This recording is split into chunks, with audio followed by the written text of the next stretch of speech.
चलिए, आपके ठहरने का बंदोबस्त मैंने कर दिया है साईं बाबा। महालसापति, तुमने मुझे साईं नाम से पुकारा। ये नाम मैं तभी कबूल करूंगा और तभी यहाँ रहूंगा जब वो स्थान दिखे जहाँ जमीन के नीचे एकता, सत्य, अहिंसा और पवित्रता के 4 दीपक जल रहे हों। वो एहो जिहा कौन सा स्थान हो सकता है? चलो चलकर ढूंढते हैं।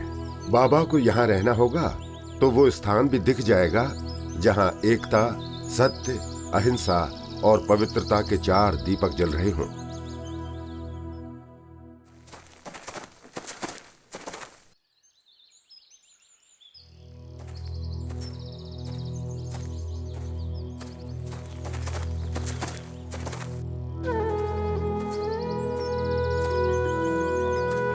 ओए वाह, एहो ये वो स्थान।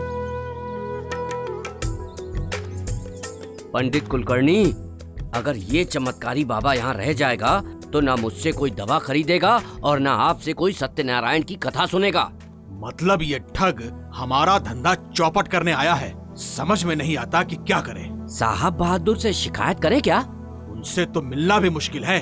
सुना है उनके बंगले में 4 खूंखार कुत्ते हैं। या अल्लाह, वो तो हमारा पेट फाड़ कर आँख चबा जाएंगे। कोई बात नहीं, हम लोग ही कुछ चाल चलेंगे ताकि ये बाबा यहाँ टिकने ना पाए।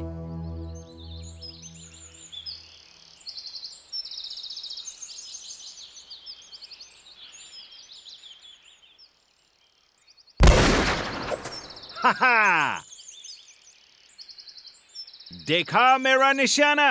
डैडी, क्यों मार गिराया आपने उस प्यारे से परिंदे को? Very bad. Yes, this is very bad, Martin. Daddy की बुराई नहीं, हमारे निशाने की तारीफ करो हनी, तारीफ। Good morning sir. Good morning tehsildar. कैसा चल रहा है सब कुछ? ठीक सर, लेकिन शिरडी में एक चमत्कारी बाबा आया है। हिंदू मुस्लिम सब उसके दीवाने हो रहे हैं। वो सबको एक साथ बिठाता है। What nonsense तहसीलदार। हिंदू और मुसलमान अगर यूनाइट हो गया तो वो ब्रिटिश हुकूमत के खिलाफ बगावत कर सकता है। Yes sir. तुमने ठीक से पता किया? वो बाबा कोई फ्रीडम फाइटर तो नहीं। बाबा का भेष बनाकर लोगों को यूनाइट करने को तो नहीं आया है। हो सकता है सर। ठीक है, मैं देखता हूँ क्या हो सकता है। हमको बताओ, कौन है वो साईं बाबा? मालूम नहीं साहब। वो कहता क्या है? लोगों को गैर मजहबी बातें सिखाता है। कहाँ से आया और क्यों आया है? हिंदू है या मुसलमान है? हमें कुछ नहीं मालूम जनाब। हो सकता है वो हिंदू हो। तुम लोग उसकी पूजा करोगे तो काफिर कहलाओगे। Do you understand? काफिर। फिर धीरे धीरे वो तुम लोगों को हिंदू बना देगा। या अल्लाह, ऐसा हुआ तो हम दोज़ख में जाएंगे। हम उसकी चाल कामयाब नहीं होने देंगे साहब बहादुर। हाँ, हम उसे इस गांव में नहीं रहने देंगे।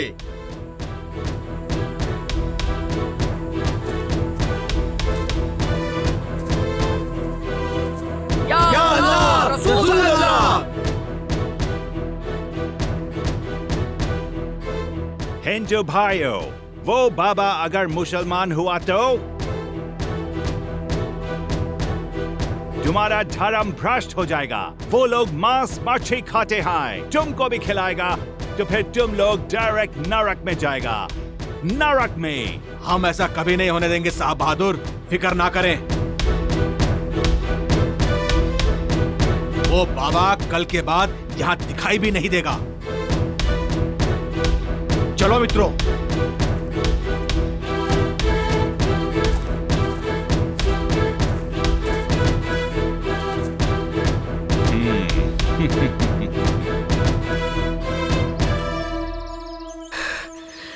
बाबा, बाबा। क्यों रे, तू बहुत परेशान है ना इसके लिए? चिंता मत कर, कल तक तेरा ये ढूंढू बकरा फिर से पुदकने लगेगा। नहीं बाबा, यहाँ से फौरन चले जाइए। कुछ लोग आपको मारने आ रहे हैं। जाको राखे साइया, मार सके ना कोई।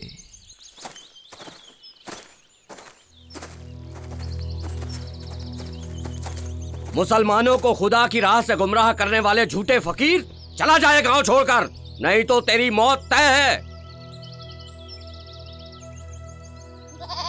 हिंदू धर्म को खत्म करने का षड्यंत्र रचने वाले ढोंगी बाबा, आज तुम्हें हम खत्म कर देंगे।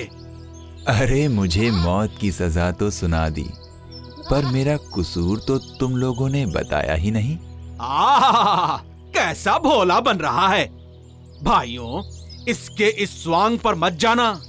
राम झूठ न बुलवाए, ये भोले भाले लोगों पर जादू करता है, जिससे वो इसे भगवान का अवतार कहते हैं। लोगों को पूजा पाठ यज्ञ आदि से दूर कर दिया है। हिंदुओं को अल्लाह मालिक कहकर उन्हें धर्म भ्रष्ट करता है। मुसलमानों के सामने राम का नाम लेकर उन्हें काफिर बना रहा है। ये हिंदू मुसलमानों के बीच दंगा करवा सकता है। इसका इलाज हमें ही करना होगा।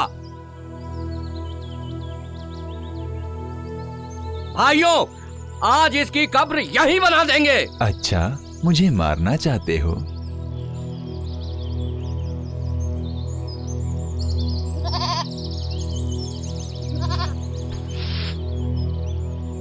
अगर मुझे मारने से तुम्हारे धर्मों की रक्षा होती है तो मार डालो। अगर मेरे मरने से हिंदू और मुसलमानों के बीच प्यार और बढ़ जाए तो मैं मरने के लिए तैयार हूँ।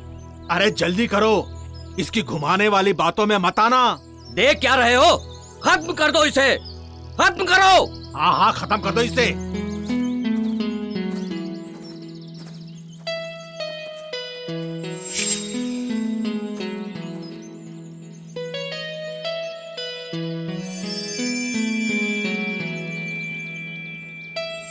ये क्या?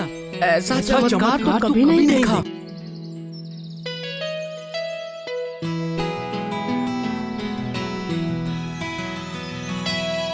बाबा हमें क्षमा करें, हम भटक गए थे।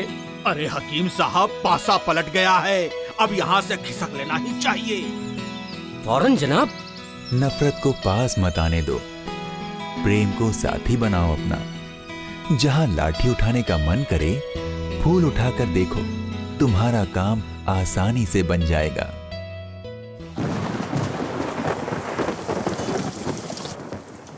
बताइए पापा, लाठियाँ और हथियार फूल के गुलदस्ते कैसे बन गए होंगे?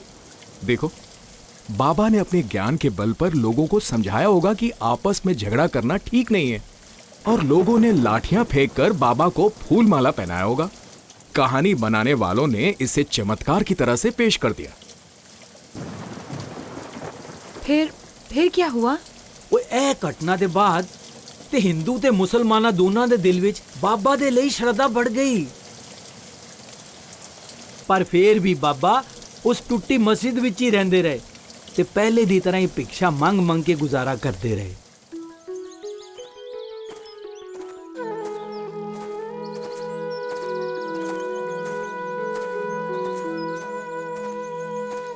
ए माई, राम भला करे तेरा।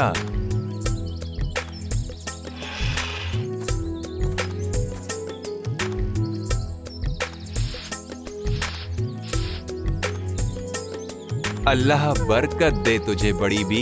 ਉਹ ਭਿਕਸ਼ਾ ਵਿੱਚ ਜੋ ਕੁਝ ਵੀ ਮਿਲਦਾ ਉਹਨੂੰ ਮਸਜਿਦ ਵਿੱਚ ਲੈ ਜਾਂਦੇ, ਇੱਕ ਵੱਡੀ ਹੰਡਿਆ ਵਿੱਚ ਭੋਜਨ ਬਣਾਉਂਦੇ ਤੇ ਹਰ ਭੁੱਖੇ ਨੂੰ ਬੜੇ ਪ੍ਰੇਮ ਨਾਲ ਖਿਲਾਉਂਦੇ।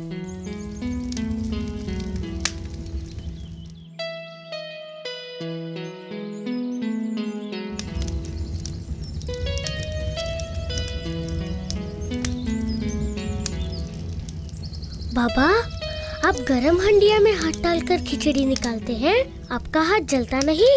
नहीं जलता। पेट की आग बुझाने वाली मेरी हंडिया मुझे ठंडक पहुंचाती है। ऐसा क्यों बाबा? ऐसा इसीलिए मेरे बच्चों, क्योंकि नेकी करने वालों के जिस्म जान में अल्लाह इतनी ताकत भर देता है कि ना वो गलन से गलते ना जलन से जलते। अल्लाह बड़ा बादशाह। बोलो सच्चे साईं दरबार की जय। बाबा, आप भूखों को भोजन कराते हैं, पर कल आपको हमारे घर खाना खाने आना होगा। आई की बहुत दिनों की इच्छा है। माँ ने बुलाया है तो मैं जरूर आऊंगा, पर अकेले नहीं, ये चंडाल चौकड़ी भी साथ होगी। अवश्य, किंतु अभी तो मुझे आपके हाथ की बनी अमृतमयी खिचड़ी खानी है।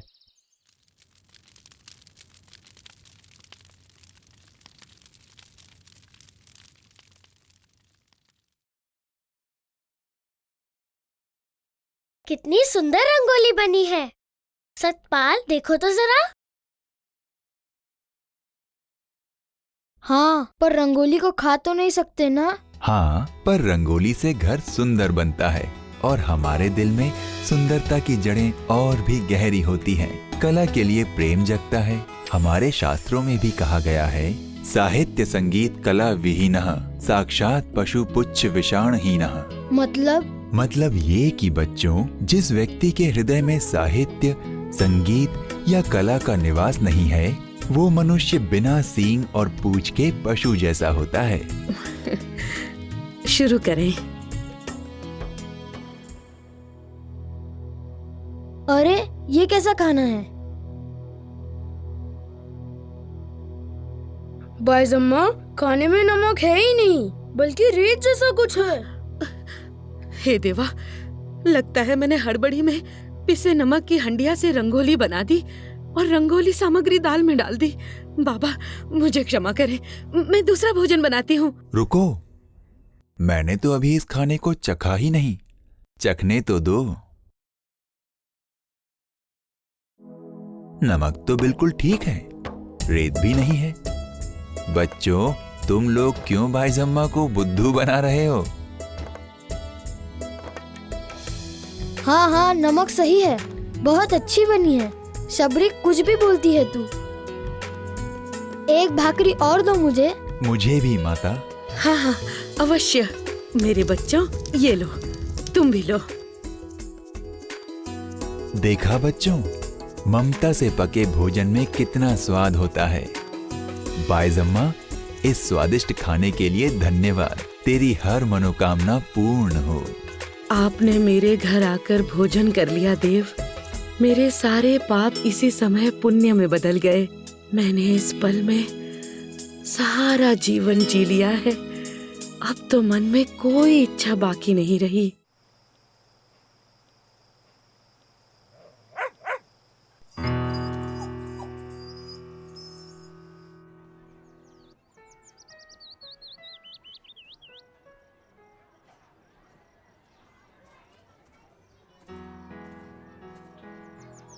अरे ये क्या कर रहे हो?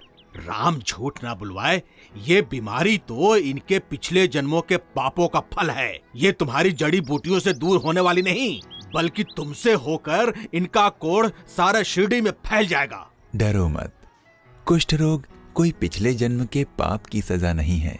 ये इस लेप से जल्द ही ठीक हो जाता है। अरे पंडित जी, सुना है आपके पिताजी भी इसी रोग से मरे थे। उनके किस जन्म के पाप थे? ए, चुप करो, नरक में सड़ोगे तुम सब, और साईं, तुम्हें तो हम देख लेंगे।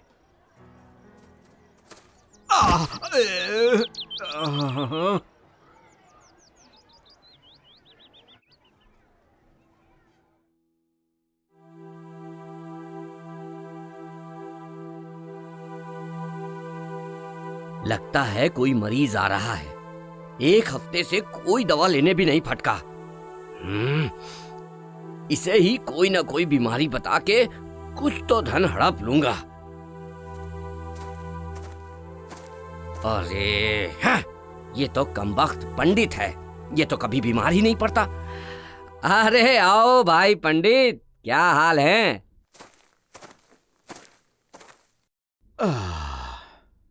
हकीम साहब, क्या बताऊं, इस बाबा की वजह से मंदिर में आने वालों की संख्या कम हो गई है। किसी को कोई समस्या होती है तो भागा हुआ उस बाबा के पास चला जाता है। ना कोई पूजा कराता है, न यज्ञादि। बगैर दान दक्षिणा के तो भूखे मरने की नौबत आ जाएगी। मेरा हाल तो और भी बुरा है। मेरे दवाखाने में तो अब हर वक्त सुई पटक सन्नाटा रहता है। वो बाबा सबको विभूति से ठीक कर देता है। हाँ, वो कह रहा था कि कुष्ठ रोग कोई पिछले जन्म का पाप नहीं, बल्कि एक बीमारी है जो ठीक हो सकती है। अरे मेरा बस चले तो उसे चूर्ण में मिलाकर जहर दे दूं। अरे तो अभी दे दो ना।